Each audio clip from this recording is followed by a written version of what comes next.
I literally first want to start by saying thank you for being here. Thank you to Esther. Thank you to Jerry.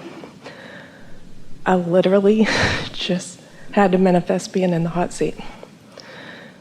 That was real reason for raising my hand, to see if I could be here.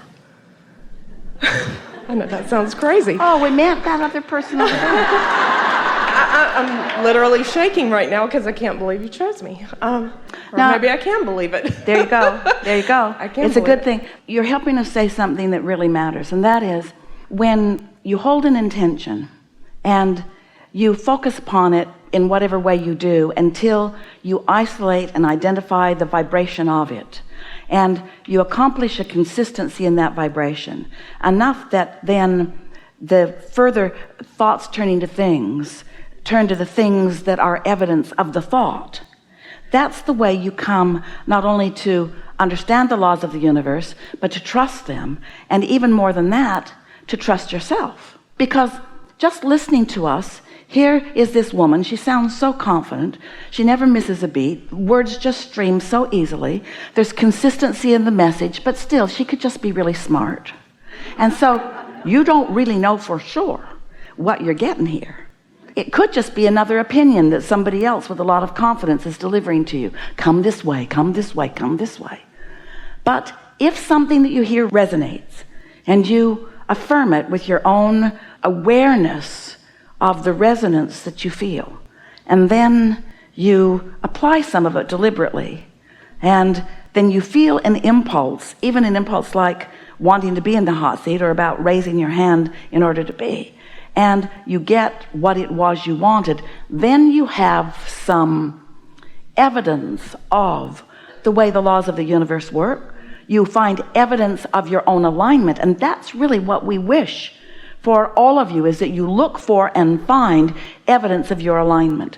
Don't test it with things you don't believe, because you'll get evidence of your not believing. Jerry always said, put your basket out there far enough that if you hit it, it will thrill you, but not so far that you don't think you can. Don't test it in a way that makes you know. And then the limits of your testing are unlimited. Then in time you'll feel so invincible that it won't just be, well, I thought I might kind of try to see if I could get in the hot seat. It'll be something far more than most people would allow themselves to even want, let alone believe. But when you want something and you believe it, then you are in that place of non-resistance, and then you unleash the energy that creates worlds on your behalf. And most important, because you're unleashing the energy that creates worlds on your behalf all day, every day. But the most important factor is you don't unleash it and then block it. Yeah. So now you're here, get out.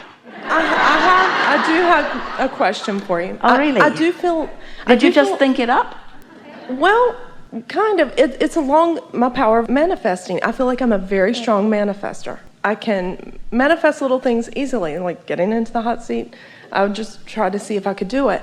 So I'm curious. My daughter has a condition, and I'm curious about, she's a young toddler, so I'm curious about, I wanted her to be in a certain classroom with certain children. I'm curious if my ability to manifest, if I'm manifesting things, do I have any control over what I manifest? Am I manifesting things for her? You don't have control of her manifestation. She does.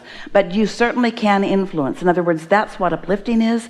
That's what the art of healing is. When you hold someone as your object of attention, you put them in your vortex. And now the part of your awareness of them is part of your point of attraction.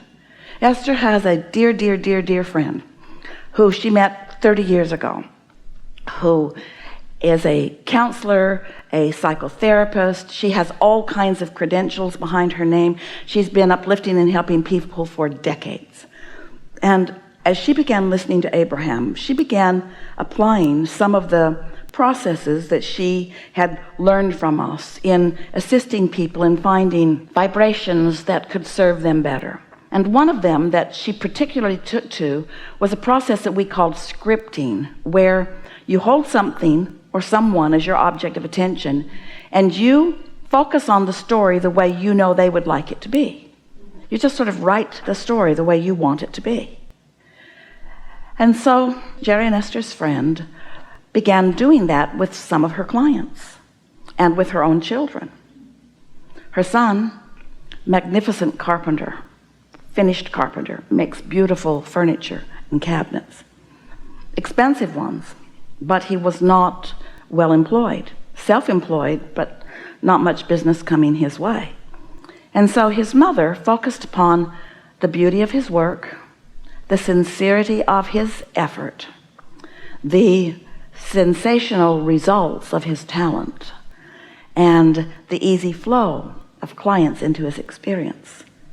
And from the first day that she began writing that story, from the whole of who she is, his phone started ringing. She called back to talk to Esther about it and to Abraham about it. It was in the early days when telephone consultations were possible. And she said, am I really influencing his prosperity? And we said, of course you are. Anything that you hold as your object of attention. It's more difficult with your children than anything else because you're guarded about them, you're worried about them. Most of your children are better off if you just don't think about them at all. Because you're usually not on the satisfying leaning edge. You're usually on the dissatisfying leaning edge, wanting to make their life better or wanting them to be different in some way. But if you can accomplish this feeling of satisfaction and appreciation and positive expectation for your child or anyone, just like when you stood before Jesus dripping your illness, and he saw not your illness because he was trained to satisfaction. He was not willing to give up his alignment for your temporary trouble. So he just knew your wellness. He knew it unequivocally. He'd practiced it long before you got in front of him. In other words, he didn't wait till you got there and then try. He knew it. He meditated himself into it. He resonated with it. He connected with source energy. It was his dominant understanding of who he is, not different from you. And then, as he gazed in your direction, his knowing of who you are was more dominant than your knowing of who you are or your belief of who you are. Because let's face it, when you are not feeling good, when you are dripping in illness, you're wimpy.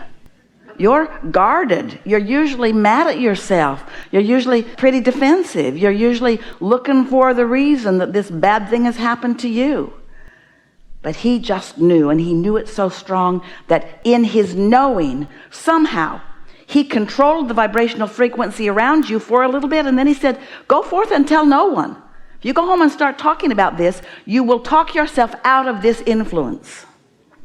And so it's the same for all of you. Connect with source and don't let yourself deviate into worry or feelings of unfairness or injustice. Look at it this way. You can be satisfied or you can worry, but you can't do both at the same time. You can be satisfied or you can be angry.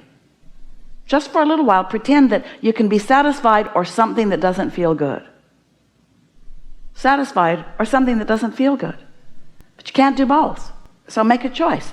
Are you satisfied? Well, if you're going to be satisfied, Esther's been, since she listened to us speaking to all of you about you don't know what satisfaction really feels like. So she sat for days, not all day, every day, but on many, many, many, many, many days, with many, many, many, many, many notebooks and many, many, many, many pages, she began identifying moments that she could recall, recent and way past, where she knew for sure she was feeling unequivocal satisfaction. And at first, the memories weren't coming back to her as quickly because she was looking for them and not finding them so much. And then once that door opened and she started to remember being really, really, really young and laying in the grass with nobody knowing where she was and nobody caring. No one was after her to do something other than what she was doing. Her mother was busy. Her mother trusted her. Different times, you might say. Small town. But Esther remembers being in that grass and just liking being there and thinking, what kind of a fun thing should I do next? And then she remembers going between the lilac bushes. They were big, and there were 3 of them, and it made a sort of little cave for her. And she remembers going inside and getting an old blanket and putting it down in her little cave and laying down in there and thinking, this is so cool. I like being here so much. And then she took a leaf from the lilac bush, big leaf, folded it in half. Her father had shown her how to do it and made a whistle out of it. Ooh.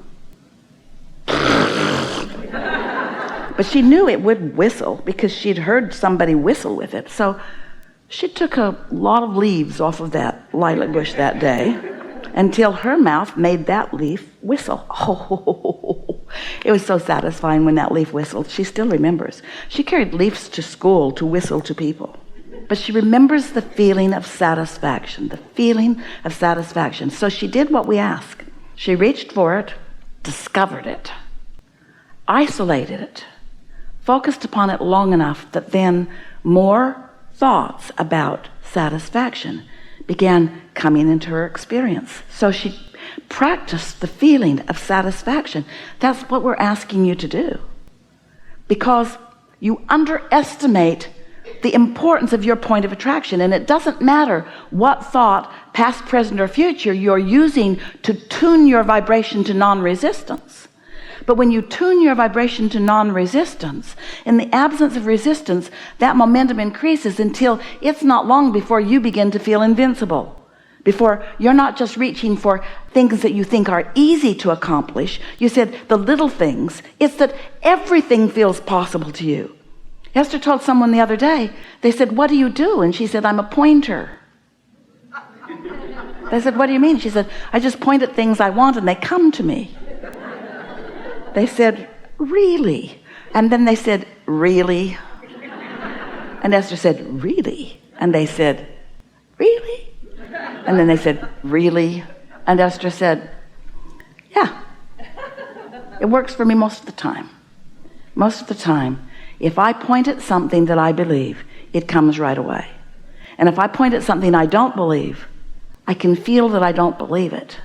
And then I have an option of improving my satisfaction around it, or just leaving it in the I don't believe it column so that it doesn't manifest. So you can look around your experience and you can tell what things are in the I believe it column and what things are in the I don't believe it column, because the things you believe are manifesting. Those thoughts are already turning to things. Okay, I have something that I'm pointing at, and I feel very certain that it's coming in my direction. I just know this. Then no more discussion is necessary. But there's someone around me. There's someone around me that would be coming with me as well. I'm pointing at a house that I would like. This person that's around me thinks I'm completely insane. So what? But I'm wondering, is he going to be in the house with me, or am I going to be in the house by myself? Well, now think about your question. I want him in the house with me. Well, of course you do, but let's break that question down just a little bit. If you have the power to manifest a house, how dumb is that question? Why would you muddy it up? Oh, I have the power to manifest, but if you don't believe, I can't let you come. I can't let you come to my manifestation because you didn't believe. Well, I'm just wondering. Let me tell you the story of the little red hen. Is he manifesting something different? Is he going in the opposite direction? Because he can't believe it. You have just identified the reason that you mess up your own vibration. So there you are right there. We just have one simple question for you. Are thoughts of his disbelief satisfying or not? Dissatisfying. Then why are you talking about him? Why are you doing that to you? Why are you widening your gap? Right. Because satisfaction isn't what you're reaching for. Being right is what you're reaching for. You're not reaching for satisfaction. Right. A little revenge is what you're reaching for. A little, I told you so, you get the basement.